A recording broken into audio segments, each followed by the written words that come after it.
News Today, brought to you by Admiral Corporation in behalf of Admiral distributors and dealers all over America and in many foreign lands.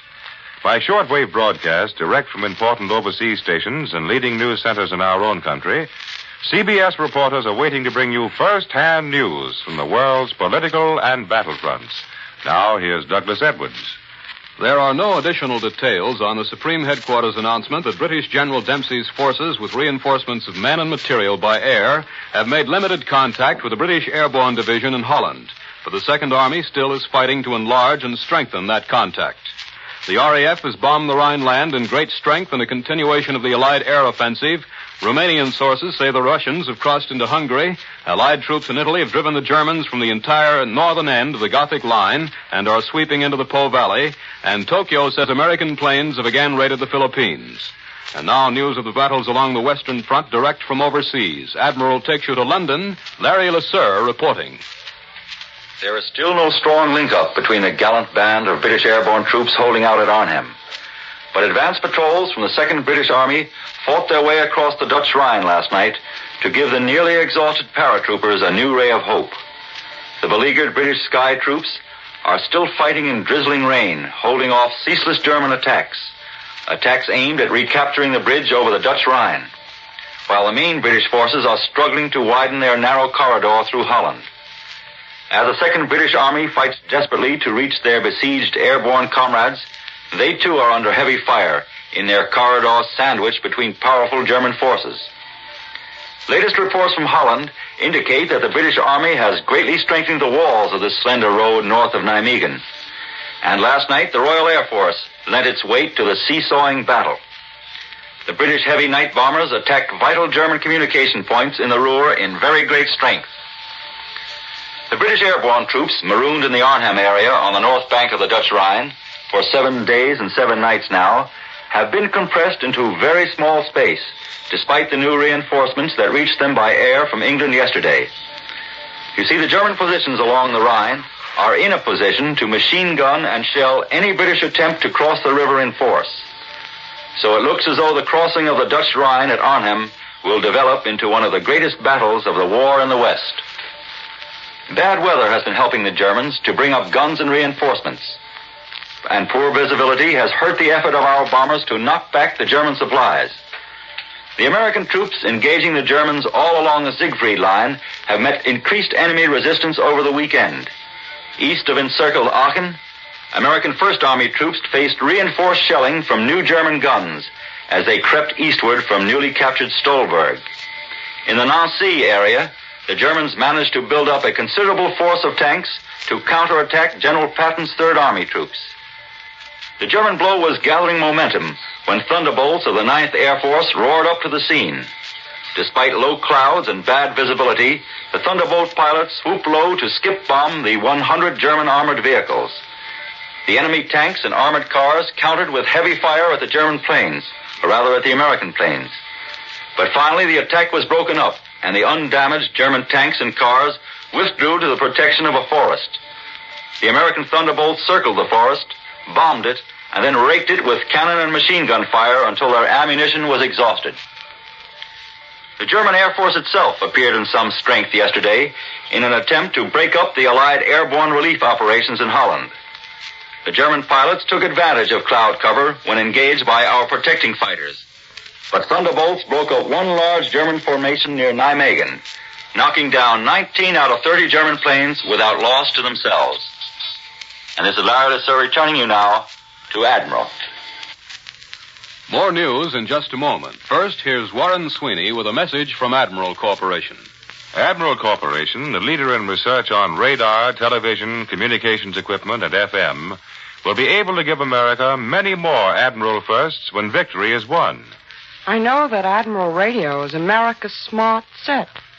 But what is Admiral doing about television? Well, naturally, in a thing as big as television, there are many problems confronting both manufacturers and broadcasters to make television workable and within reach of America's millions of people.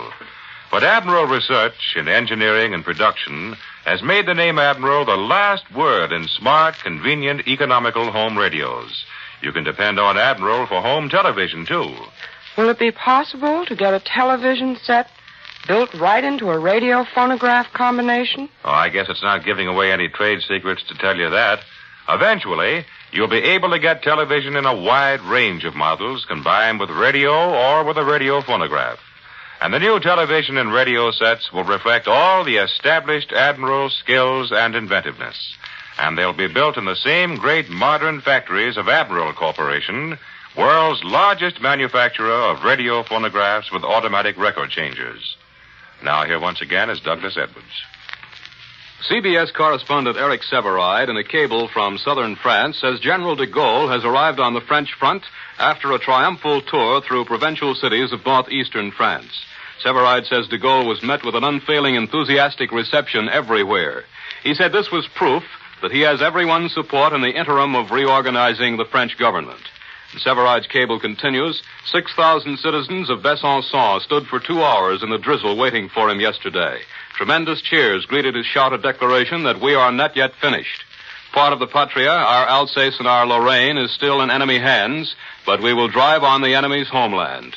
De Gaulle, who's learned much of the art of politics and now gestures freely, speaks confidently and colloquially, told the people that France's alliances and friendships with the outside world would help her only in the measure that the people of France, with their own hearts and bands, rebuilt the country and remake it materially, morally, and politically so that France can again take its place in the world.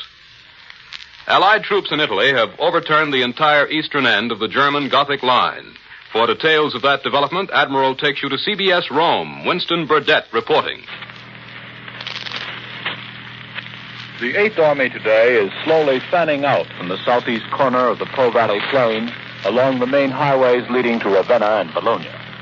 The Germans have not yet begun a general withdrawal on this front. They are still being pushed back in stiff fighting, and the 8th is still building up its striking force for its next lunge northward. We hope to destroy a sizable part of the German army in the next stage of the battle. The 5th Army is now 15 miles from Bologna, well past the great watershed of the Apennines, past the battered and broken defenses of the Gothic line. Between our two breakthroughs, there are Germans, several divisions of them, still fighting in the mountains. And it is hard to see how they can all get out in time, or how they can fight a mobile campaign down in the valley, with their insufficient transport and with our undisputed power in the air. We are expecting rapid developments on the Balkan front also in coming weeks. Today, reporters here in Rome talked with the Greek Minister of Information. The entire Greek government is ready to go to Greece immediately upon its liberation by Allied troops, and the minister said that he thought this would be very soon. On the eve of that event, he made several important declarations. He said that the Greek government demands, unconditionally and without discussion, the restitution by Bulgaria of all Greek territories and Thrace and Macedonia, which Bulgarian troops are now occupying. He said that Greece would also demand certain revisions of her pre-war frontier with Bulgaria.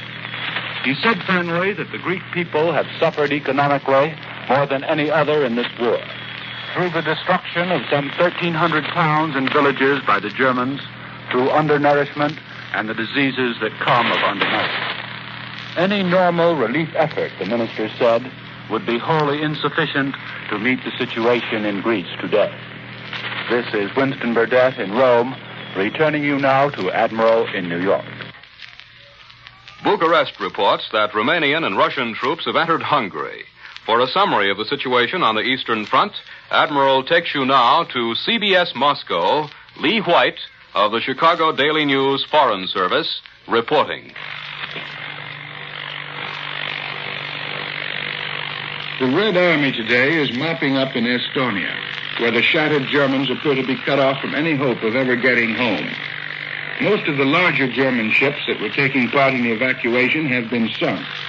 According to this morning's supplement to last night's Soviet communique, 11 transports loaded with German troops have been sunk in the past 48 hours, either by bombers or by torpedo planes. It appears to be the nearest thing to Dunkirk that the Germans have yet been made to suffer. 3 loaded transports totaling 22,000 tons were sunk in the harbor of Tallinn. And off Piarnu, before its capture yesterday, Soviet bombers and torpedo planes attacked an evacuation convoy, sinking a 17,000-ton liner and 3 other smaller ships. Here in Moscow, the people are getting ready for what appears to be a long, hard winter. It's a common sight to see long lines of trucks, mainly trolley trucks converted to run on electric current, distributing logs throughout the city to be chopped up for firewood. There's plenty of coal down in the Donbass region, but there isn't any way to get it up here. There aren't enough railroad cars and motor trucks to go around. But nobody seems to be complaining. Most people seem to be warming themselves in the thought that the war is almost over and that next year, certainly, there'll be enough fuel to go around. Speaking of the end of the war, one sign of it is the way buildings in Moscow are being repaired. The university, just beyond the American embassy, was somewhat battered by a number of bombs that fell nearby. But it was never repaired for lack of manpower, and because there was always the chance that Moscow might be bombed again. But now that danger has almost disappeared. The buildings of Moscow University have been completely redecorated and newly painted in cream and white. Even the blackout is a little less black than it used to be. It's black enough, of course, between midnight and dawn when there isn't any light at all. But until midnight, you now see perhaps 10 or a dozen lights, where before you only saw 2 or 3. I return you now to New York. Timing plays an important role in this war, and a CBS reporter has arranged a broadcast in cooperation with the Marine Corps Air Arm to show how Marine flyers are trained in split-second timing. For this, Admiral takes you somewhere off the Carolina coast. Bill Slocum, Jr., reporting. Here on the placid and peaceful waters off the Marine Corps Air Station at Cherry Point, North Carolina, we're going to attempt to give you an idea of one phase of fighting a modern war. It's called timing. Not split-second timing, but quarter-second timing, and it wouldn't really be so impressive except for the fact that it is routine, day in and day out. We're on a boat towing a target some 100 yards behind us. If my watch is correct, we should be dive-bombed in about 1 minute, although it is impossible to see a plane from this point, since visibility today is unlimited. Just to the front of it, you listening at home, take a peek at your watch, and we'll see how close these Marine flyers come to bombing us at the time they were previously instructed to hit it. They're somewhere now at least 9,000 feet in the air, seeking whatever cloud cover they can find. With them is a group of fighters who will give us a strafing when the bombing is done. When the time comes for the dive bombing attack, the leader will do some lazy, convulsed convolutions in the sky. He'll look something like a seal rolling over to catch a fish. And then suddenly his plane will start to plummet toward that little target behind us. He'll fall pretty near 8,000 feet. That's about 1.5 miles in 15 seconds. When he's about 1,000 feet above his target, a tiny little bomb, which grows until it looks like a cannon, will fall lazily away from the plane.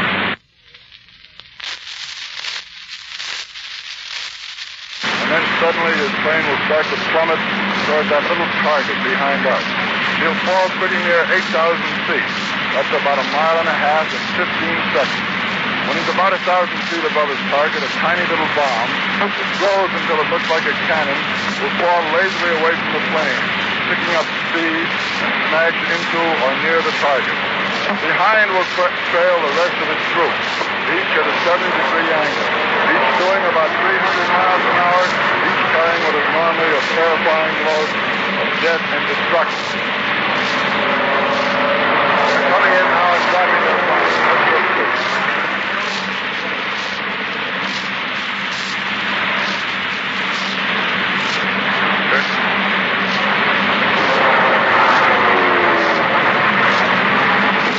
Down to about 1,000 feet and release the bomb then.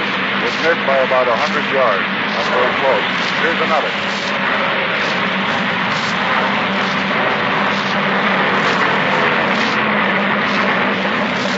Second, that was close to approximately 25 yards.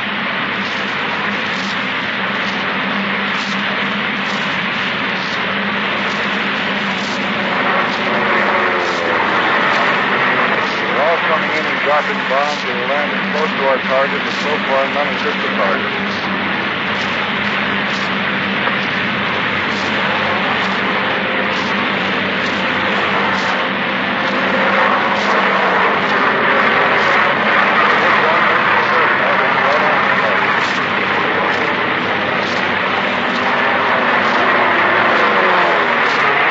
Set a microphone up on the target behind us. Let's double around the boat we're on. I hope they get something, but it must be remembered that dive bombing is a pretty quiet operation. The fighters, which are the stray bugs, should be something else again.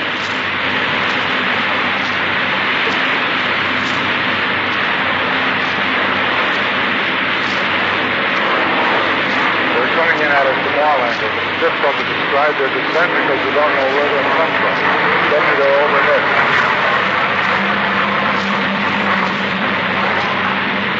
Well, there you have it. Fighters and dive bombers completing their training at the Cherry Point Marine Corps Air Station, demonstrating something of the timing as it is practiced in this very best run of all wars. Miles of space, thousands of feet of altitude, astronomical airspeed, all brought to the complete combination. We radio people are pretty handy with stopwatches, but we're just bush leaguers compared to these young men flying for the Marine Corps. I return you now to Admiral in New York. And now for news from the Pacific and an interview with a Navy commander from New Jersey. Admiral takes you to CBS Pearl Harbor. Tim Lemert reporting.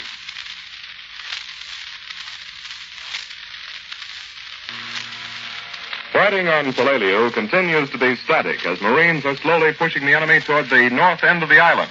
About 3/4 of this island in the Palaus is now in our hands. Seated with me today is Commander Bonnie M. Powell of the U.S. Navy, who was one of the very first eyewitnesses back from this action in the Palaus. Commander Powell, whose home is Washington, D.C., is coordinating photography for the Pacific on the staff of the Commander-in-Chief.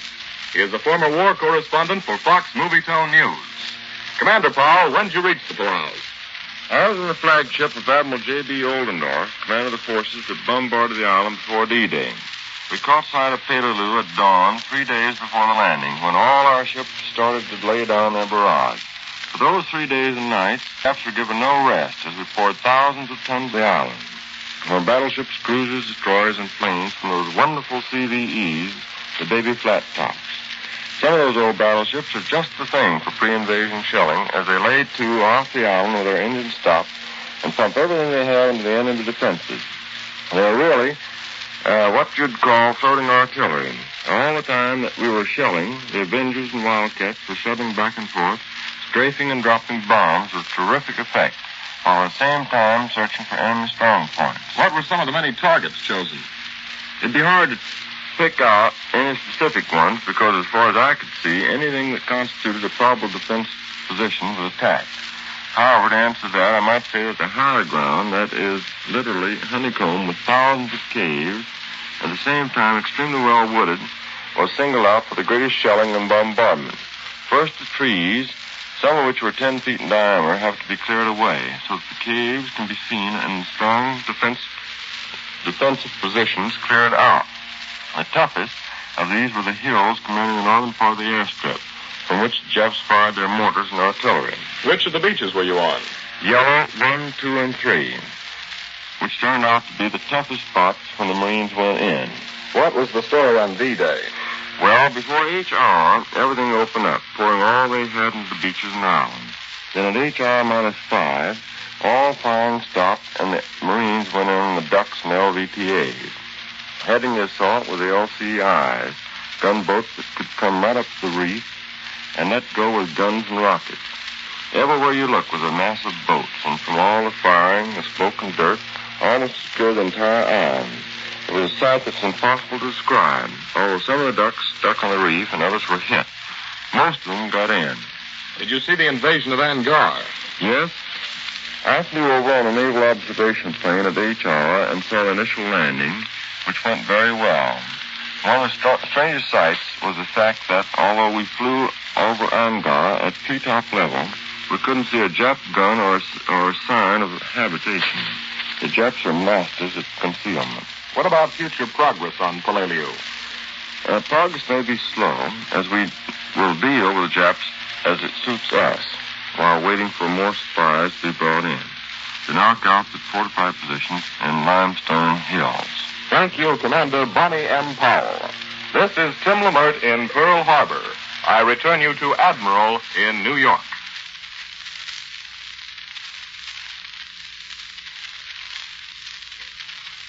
For another interview with two fighting men who had experience with our airborne units in Europe, Admiral takes you to CBS Washington. Joe McCaffrey reporting. Any doubt as to the great value of airborne operations in modern warfare was wiped away by the action of the past week. Airborne operations in Holland have been further highlighted by indications from Air Force officers that a similar invasion of Berlin could possibly be undertaken. Today, as our guests, we have two experienced airborne men, Captain Charles Barnett, who took part in the invasions of Sicily, Italy, and France, and First Sergeant Hubert Odom, who landed behind enemy lines on D-Day. Captain Barnett wears the Silver Star, the European Theater Ribbon, and the Purple Heart with the Oak Leaf Cluster, having been wounded in Italy and in France. Sergeant Odom holds the DSC, the Presidential Citation, and ribbons of the European and American theaters. Captain, I understand that your unit had a pretty rough time on D-Day. Suppose you tell us a little of the action. We had a pretty hot time of it. Our objective was the town of St. Mary, Greece. The troops from the beachhead were pushing the enemy back toward us, and the enemy was active all around us. We were in a neat pocket. The town had been used as German headquarters, and they were determined to retake it. Our battalion held the town for 2 days before contact was made with our forces from the beach. Were you wounded there? No, I wasn't wounded until several weeks later. But I think that we ought to put in a word here about the medical men who jumped with us. The medics, of course, are unarmed, but they are right in the thick of it. They set up first aid stations and give the wounded excellent care. Yes, when we landed, we were armed. But even then we had to scurry to cover. The medics who took cover began setting up first aid stations and crawling out to bring wounded men back so they could give aid. Your operations were at night, weren't they? That's right. But this landing last week in Holland was the first real large-scale daylight landing. Most operations have been carried out under the protective cover of darkness. But the success of the one in Holland in daylight proves the real value of this method of warfare. Sergeant, you're wearing the Distinguished Service Cross. Would you tell us how you earned it? Well, we had to take the town of Carrington, but for 2 days and one night, a machine gun team held us down. There was a whole outfit held down by one well-placed machine gun crew. On the second night, my company spearheaded an assault on the gun position and knocked it out. With that out of the way, we went on to win the town. Captain, as an old hand at these operations, what do you think of an airborne operation against Berlin? I know I'd like to be in on it. Of course, such an operation would have to be on a massive scale, and you can't attempt anything like that unless your land troops are near enough to reach a junction with your outfit within a reasonable amount of time. I take it that both of you are well sold on paratroop and airborne outfits. That's right. There's no more risk with airborne than any other arm of service. And the morale of our units are better than the best. And the Army is looking for more volunteers. So any man that wants to get in and can pass the physical examination will be accepted. Thank you very much, Captain Barnett and First Sergeant Odom. I return you to Admiral in New York. In Hartford, Connecticut, Rear Admiral Thomas Gatch, the Judge Advocate General of the Navy, warned today that the war in the Pacific will be long and tough, and he reminded that there is no easy outflanking maneuver available to bring a quick finish. Now, once again, here is Warren Sweeney with a word from Admiral. There will be purified moist cold in every inch of the extra-large regular food storage compartment of the Admiral two-temperature refrigerator. This purified moist cold will end the need for covered dishes to keep food from wilting or drying out, will keep lettuce crisp, keep sliced meat, cheese, and leftovers moist for many days longer. There'll be more room for food, too, since the bulky, frost-collecting coils that dry out food will be gone. So there'll be no regular, messy job of defrosting. The second compartment, the big built-in home freezer, will make possible the home freezing of your own foods, meat, vegetables, fruits, desserts, or will keep commercially frozen foods for months. 6 years of pre-war consumer approval makes it possible for Admiral to promise you everything that's newest and best in electric refrigeration. As Admiral Radio, America's smart set, has become a favorite in so many homes, so will the Admiral two-temperature refrigerator add to the convenience, comfort, and health of thousands of American families. In some localities, many hospital wards and even whole hospitals have been forced to close because of the doctor-nurse shortage. Because medical facilities everywhere are overtaxed, women are urged to enroll in an American Red Cross home nursing class. Your help can be invaluable to the health of your community. To enroll in a home nursing course now, consult your local Red Cross chapter immediately.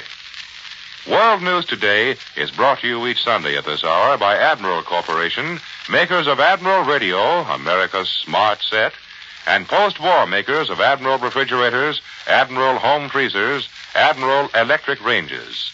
Be sure to listen again next Sunday when Admiral brings you World News Today by shortwave, direct from leading news centers of the world. This is Warren Sweeney speaking for the Admiral Corporation. This is CBS, the Columbia Broadcasting System. This is the WBBM Air Theater, Wrigley Building, Chicago 11.